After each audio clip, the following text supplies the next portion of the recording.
Halo, selamat datang kembali di penelusuran mendalam kita. Pernah nggak sih Anda kepikiran kenapa ya makin dewasa, apalagi nih pas sudah masuk dunia kerja, hidup tuh rasanya jadi kaku banget gitu. Iya ya, kayak ada yang hilang gitu. Bener, tawa lepas yang dulu waktu kecil gampang banget keluar, sekarang kok kayaknya susah banget ya nyarinya. Ada data yang lumayan bikin kaget nih. Anak umur 4 tahun itu rata-rata bisa ketawa sampai 300 kali loh sehari. Wow, 300 kali? Iya, coba deh bandingin sama kita yang mungkin umur 40-an, katanya butuh waktu sekitar 2,5 bulan buat ngumpulin tawa segitu banyak. Pertanyaannya kan, kemana ya perginya semua cekikikan itu? Kenapa kita jadi kayak gini? Hmm, pertanyaan bagus itu. Nah, hari ini kita mau fokus ngebahas satu bab spesifik dari buku Humor Seriously. Bab 1, judulnya juga cukup bikin mikir, The Humor's Cliff atau Tebing Humor. Kita bakal coba telusuri bareng-bareng, kenapa sih kita seolah jatuh dari tebing keceriaan ini pas dewasa, dan yang penting, gimana caranya mulai manjat naik lagi. Oke, Jadi misi kita hari ini yaitu bongkar data dan mitos seputar humor, terutama di kantor, dan semoga ya bisa bantu Anda nemuin lagi potensi humor dalam hidup sehari-hari. siap. Senang sekali bisa bahas ini. Karena fenomena tebing humor ini beneran bukan cuma perasaan aja loh. Ada datanya dan skalanya global. Oh ya, data kayak gimana tuh?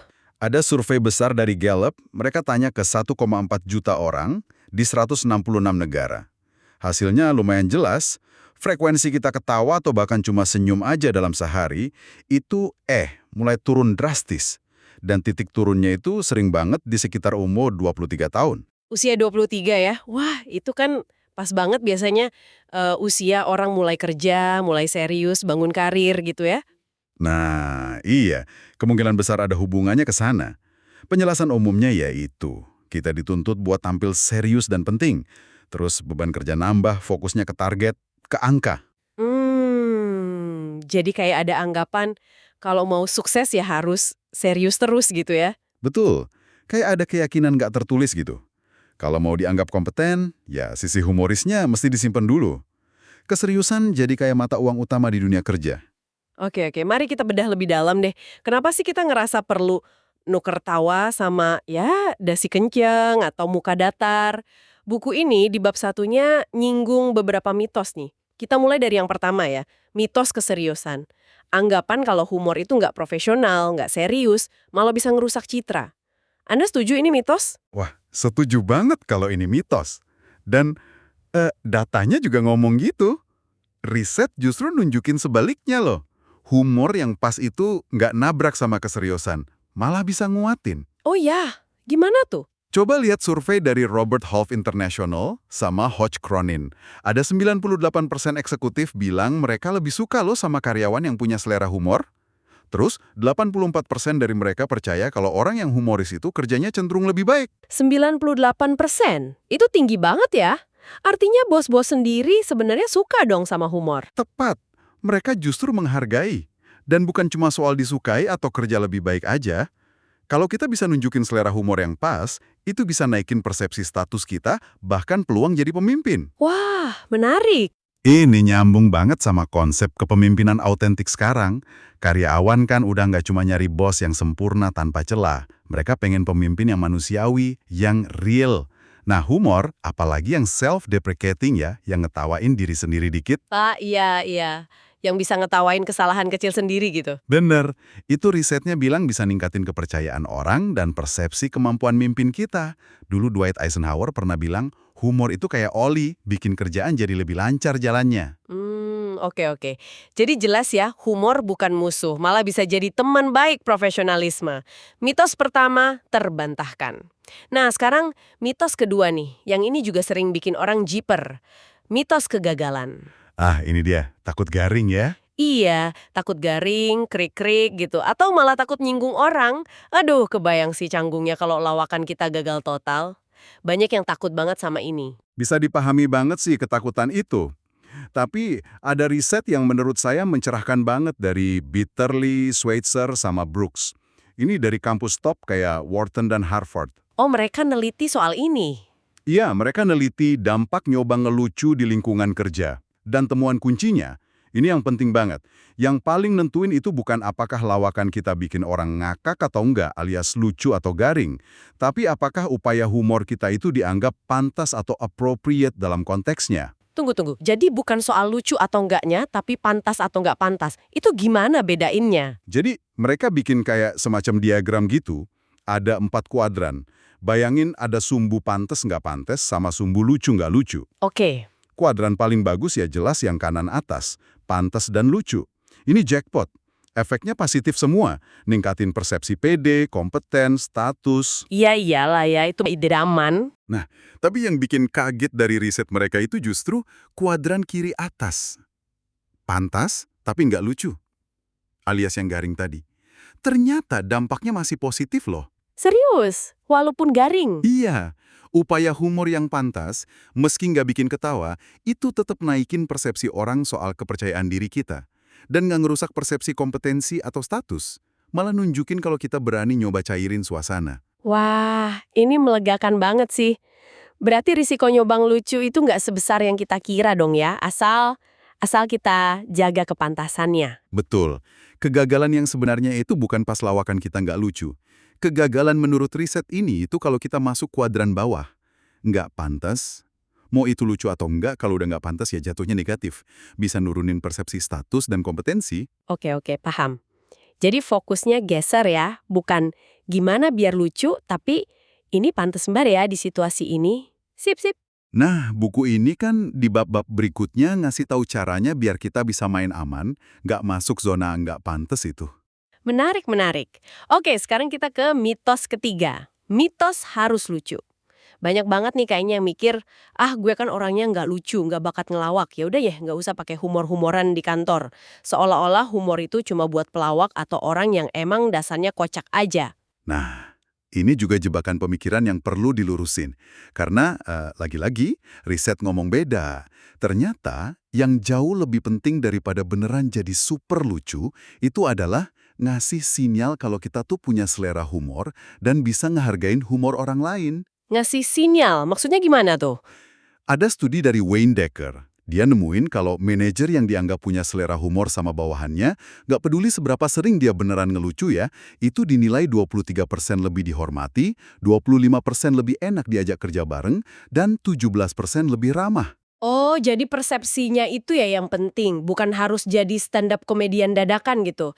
Terus gimana caranya ngasih sinyal itu kalau kita ngerasa nggak lucu? Gampang banget kok caranya, dan nggak nakutin. Misalnya nih, ketawa aja yang tulus pas orang lain ngelawak. Yang pantes ya tentunya. Ikut senyum, nimpalin dikit pas suasana lagi cair. Bahkan, sekedar pasang muka lebih ramah dan terbuka aja, udah bisa ngasih sinyal positif. Bener juga ya. Mantan CEO Twitter, Dick Costolo, pernah bilang gini, cara paling gampang buat punya lebih banyak humor di kerjaan, itu bukan nyoba jadi lucu, tapi cari momen buat ikut ketawa. Dan ingat data Gallup tadi? Kita semua lebih banyak senyum dan ketawa pas weekend. Artinya apa? Otot humor itu ada kok di diri Anda. Cuma mungkin pas di kantor jarang dipakai aja. Jadi sebenarnya kita udah latihan tiap weekend ya? Hahaha. Bisa dibilang gitu. Dan lagi standar humor di dunia bisnis itu seringnya nggak tinggi-tinggi amat kok. Nggak harus selalu bikin orang ngakak guling-guling, haha momen. Kadang momen pencerahan kecil atau keceriaan singkat, aha momen itu udah cukup banget dan lebih dihargai. Wah, ini beneran bikin lega sih. Nggak ada tekanan harus selalu ngelucu. Cukup nunjukin kita bisa nerima humor aja udah bagus ya. Oke. Nah, sebelum kita ngomongin gaya-gaya humor nih, ada satu konsep penting lagi dari bab ini yang kayaknya perlu dipahami dulu biar nggak salah kaprah. Bedanya levity, humor, sama komedi. Kenapa ini penting dibedain? Penting banget, biar kita nurunin ekspektasi dan nggak keburu takut duluan. Penulis buku ini pinjam analogi bagus dari Kelly McGonigal, pakar psikologi kesehatan, soal bedanya gerakan sama olahraga. Gerakan sama olahraga. Gimana tuh? Dan kita yang terbuka, yang siap nerima kegembiraan, keceriaan, hal-hal ringan. Seringnya muncul alami aja, spontan, nggak perlu direncanain. Contohnya kayak gimana tuh, Levity? Bisa sesimpel senyum turus pas ngobrol sama kasir, atau pas kita nemuin hal kecil yang agak lucu atau aneh di rutinitas harian.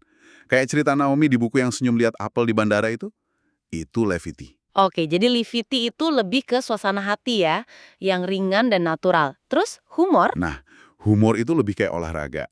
Ini tindakan yang lebih disengaja. Hmm. Kita sadar gunain levity atau kelucuan buat tujuan tertentu. Misalnya buat cairin suasana rapat yang tegang, bangun hubungan sama rekan baru, atau nyampein kritik biar lebih enak didengar. Humor butuh usaha sadar dikit lah. Mm-mm. Lalu komedi. Kalau komedi, nah itu udah level olahraga profesional. Ini udah disiplin seni yang terstruktur. Stand up, nulis skrip komedi, improv. Butuh teknik, latihan keras, panggung khusus. Ya nggak semua orang mau atau bisa jadi komedian profesional kan? Oke. Jadi levity itu gerakan ringan sehari-hari, humor itu olahraga yang disengaja tapi semua bisa lakuin, komedi itu olahraga profesional. Paham. Ini bikin targetnya jadi lebih masuk akal ya. Tepat. Tujuan kita ngobrol ini dan tujuan buku ini juga bukan buat ngubah Anda jadi komika jagoan. Lebih ke arah ngajak Anda buat ngizinin lebih banyak levity masuk ke keseharian dan mungkin pelan-pelan ngasah gaya humor unik Anda sendiri. Tanpa ngerasa beban harus lucu kayak profesional. Jangan sampai kata humor bikin takut kayak kata olahraga buat sebagian orang. Mulai aja dari gerakan levity yang kecil-kecil dulu. Sip. Analogi yang ngebantu banget. Nah, sekarang nih bagian yang kayaknya seru. Ngenalin gaya humor kita masing-masing. Bab 1 ini ngenalin 4 gaya humor utama hasil riset penulisnya. Katanya sih, kalau kita kenal gaya alami kita bisa lebih pede dan efektif pas mau pakai humor. Gimana tuh pembagiannya? Benar banget. Ngenalin gaya sendiri dan gaya orang lain itu berguna banget. Jadi, penulisnya bikin peta 4 gaya ini berdasarkan 2 sumbu utama. 2 sumbu ya? Apa aja tuh? Sumbu pertama, yang horizontal, itu soal konten humornya. Dari afiliatif, humor yang positif, hangat, bangun hubungan, ngangkat orang lain, ke agresif. Humor yang lebih blak-blakan, bisa sarkasme, nyindir, teasing, atau humor gelap tabu. Oke, afiliatif versus agresif. Terus sumbu kedua? Sumbu kedua, yang vertikal, itu soal cara penyampaiannya. Dari ekspresif, spontan, energik, vokal, suka jadi pusat perhatian, ke subtle atau halus, lebih terencana, tenang, nyampeinnya nggak terlalu kelihatan, nggak nyari panggung. Oke. Konten. Afiliatif agresif, penyampaian, ekspresif subtle. Terus 4 gaya hasil silangannya apa aja? Nah, dari kombinasi itu muncul 4 gaya utama. Pertama, stand up. Ini ada di kuadran agresif, ekspresif, tipe penghibur alami. Mereka berani ambil risiko sama humornya, nyaman di keramaian, nggak takut sama topik sensitif atau humor gelap, nyampeinnya ekspresif, dan biasanya kulit badak, nggak gampang baper kalau dijadiin bahan lucuan balik. Kayak komika beneran ya? Mirip lah. Kedua, sweetheart.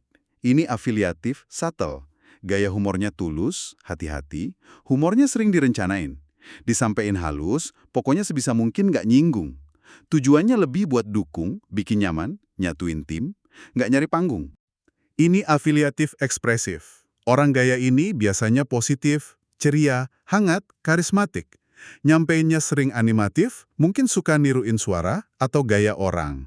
Gampang ketawa dan bikin orang lain ikut ketawa bareng dalam suasana positif. Wah, kayaknya orangnya asik banget ya. Biasanya gitu. Keempat, sniper. Ini agresif subtle. Gayanya ini sarkasme cerdas, dry wit, ngomongnya datar atau deadpan, sering pakai one-liner tajam. Humornya butuh mikir dikit buat nangkep, makanya dibilang earned.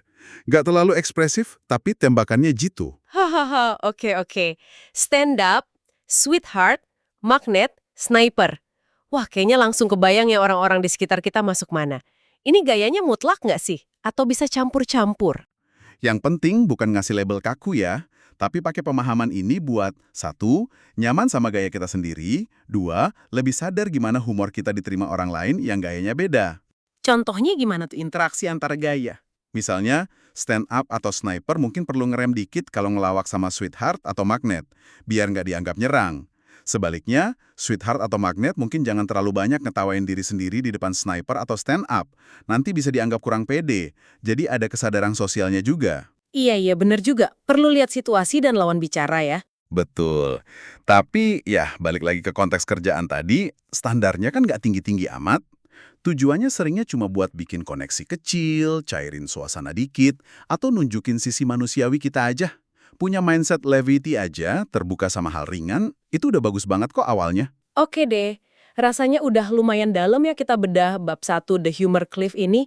Jadi kalau dirangkum nih, apa ya oleh-oleh buat Anda, pendengar kami? Pertama, jelas banget, fenomena tebing humor itu beneran ada datanya. Banyak dari kita emang jadi makin jarang ketawa seiring usia dan tanggung jawab, apalagi lewat umur 23. Fakta yang cukup menarik ya. Iya, tapi nah ini kabar baiknya, ini tuh bukan takdir yang harus diterima pasrah aja. Mitos-mitos yang mungkin selama ini bikin kita ragu, kayak humor itu nggak profesional, takut gagal ngelucu, atau ngerasa nggak lucu, ternyata bisa kita dobrak kok. Paham bedanya levity, humor, sama komedi juga ngebantu banget nurunin beban. Bisa mulai dari yang paling gampang, undang lebih banyak levity aja dulu. Betul, mulai dari yang kecil. Dan terakhir, ngenalin gaya humor kita sendiri, plus belajar baca gaya orang lain, itu langkah praktis buat mulai manjat lagi tebing humor itu. Saya mau nambahin dikit, nekenin lagi soal riset tadi. Humor itu alat yang kuat banget loh kalau dipakai dengan pas. Dan kerennya, bahkan humor yang gagal bikin ketawa, asal masih pantes, dampaknya tetap lebih bagus daripada nggak nyoba sama sekali. Itu nunjukin kita pede dan berani. Jadi pesannya mungkin jangan terlalu takut deh buat nyoba. Mulai aja dari dosis kecil levity. Oke, nah sebagai penutup nih, kami mau ninggalin satu pertanyaan buat Anda renungin. Setelah dengar obrolan ini, coba deh perhatiin interaksi Anda hari ini atau besok. Kira-kira di momen mana aja sih Anda sebenarnya punya celah buat nyelipin sedikit levity? Nggak usah lawakan heboh kok. Mungkin cuma senyum lebih tulus pas nyapa teman, komen ringan buat cairin rapat yang tegang, atau sekedar milih buat nggak nanggepin masalah kecil dengan terlalu serius. Coba bayangin, gimana kira-kira satu pergeseran kecil di mindset ini, dari yang berat ke yang lebih ringan, bisa ngubah dinamika interaksi dan mungkin perasaan Anda seharian. Pertanyaan yang bagus buat direnungkan. Semoga ada percikan inspirasi ya dari obrolan kita kali ini. Terima kasih banyak sudah menyimak. Sampai jumpa di penelusuran kita berikutnya.